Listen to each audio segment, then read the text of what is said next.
මචං කොහමද ඉතින් මේ ගමනක් නම් ඉතින් මචං යන්නම අමාරුයි මොකද මේ බයික් එක තල්ලු කරගෙනම තමයි යන්න ඕන මොකද මේ ස්ටාර්ට් කරපු ගමන් ආයේ ඔය හිටියක් දුවගෙන යනවා මචං අනේ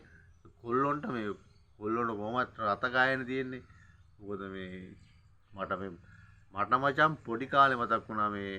අපේ තාත්තලා මේ කාලේ මචං මට හොඳට මතකයි පුස් සයිකල්නේ බං ඒ කාලේ තිබ්බ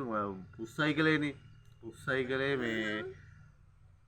එලියට ගන්නකොටම ආය මොනා බිම පෙල්ලෙනවා ඒ කාලේ ආය බයිසිකලේ දාගෙන ගිහින් නැත්තම් තාත්තා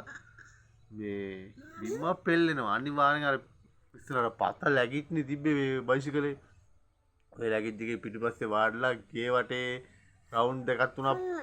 පද්දලා තමයි මචං යන්න ඕනේ නැත්තම් ඉතින් යන්න දෙන්නේ නැහැ මොකද අඬන එකම තමයි වැඩේ ආයේ මේ මටත් මතක් වුණා බං ඒ කාලේ මේ අපිට ඉතින් බයික් තිබ්බේ නෑනේ බං ඒ කාලේ අපි ඉතින් පුස් සයිකලේනේ පැද්දේ මේ දැන් මචං මේ අපේ කොල්ලෝ ඉන්නවනේ හෙල්මට් එක දාගන්න බෑ යතුරු අතට ගන්නකොට දන්නවා කොහේ හරි යන්න හදන්න කියලා හරි මේ පේරවනේ ওই වෙලෙත් බලන්නේ රවුමක් හරි පද්දන්න ඕනේ නැත්තම් ඉතින් යන්න නම් වෙන්නේ අඬන එකම තමයි වැඩේ මචං උඹලගේ පොඩ්ඩොත් මෙහෙමද පුදුම රත ගායක් තියෙන මං දැන් ඉන්න පොඩි උන්ට එහෙනම් මචං ජය වේවා